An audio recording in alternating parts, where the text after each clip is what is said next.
Assalamualaikum warahmatullahi wabarakatuh. Selamat pagi dan salam sejahtera untuk kita semuanya.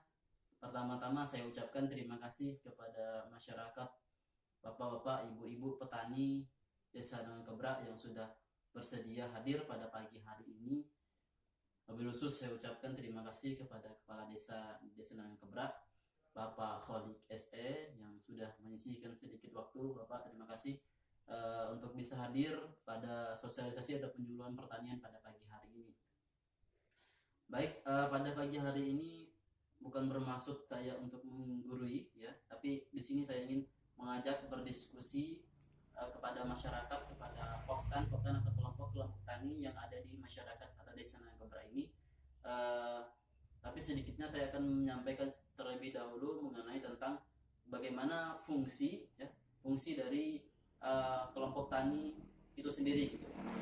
Nah, sebelum kita ke diskusi yang selanjutnya, tentu kita harus tahu bagaimana fungsi dari kelompok tani itu sendiri gitu. Jadi kita berjalan tanpa tujuan kalau tidak tahu istilahnya fungsi dari itu apa, kenapa harus adanya kelompok tani ini gitu. Oke, yang pertama fungsi dari kelompok tani ini sendiri adalah, Bapak-bapak Ibu mohon didengar, fungsi kelompok tani sendiri adalah untuk wahana atau sebagai sarana belajar antara satu dengan lainnya gitu. Nah, ketika memang nanti misalnya Bapak siapa namanya Pak? Ya, Pak Udin ya. Pak Udin sama Pak Tono. Oke. Pak Udin dan Pak Tono misalnya ada permasalahan atau mungkin memang ketika misalnya Pak Udin ini ketika dia mengolah perkebunannya ataupun pertaniannya, mungkin dia mengalami perkebunan pertaniannya itu terserang hama misalnya. Nah, ketika memang nanti pas diskusi antara kelompok atau anggota kelompok, itu kita bisa sharing, bisa berdiskusi. Misalnya si Pak ini mungkin kendalanya ini, tiba-tiba ternyata si Pak ini katanya Pak Udin ini, Pak Tono ternyata memang secara mengatasi hama tersebut adalah seperti ini gitu.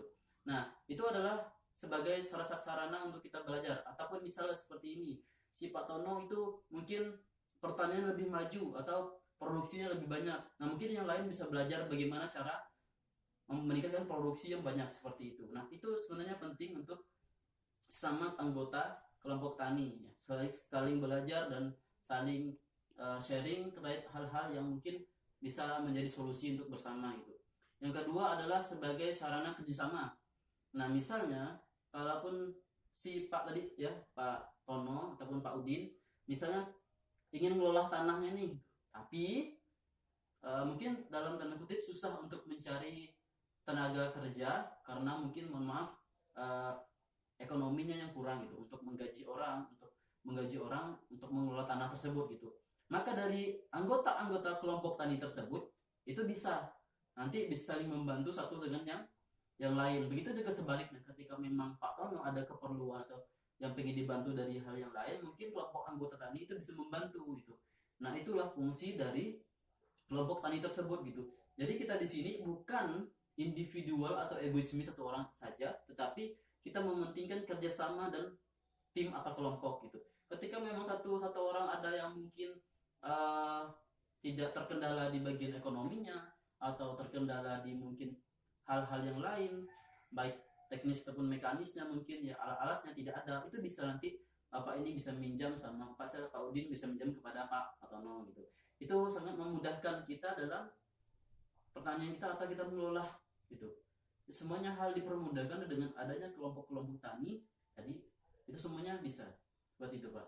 Yang ketiga adalah sebagai unit produksi. Nah, harapannya setelah itu para petani di sini gitu kan, petani bapak-bapak, ibu-ibu, setelah memang bisa belajar dari tadi yang sudah bisa belajar, bisa bekerja sama, harapannya juga bisa memproduksi dari hal tersebut untuk pertama meningkatkan perekonomian bapak-bapak, ibu-ibu.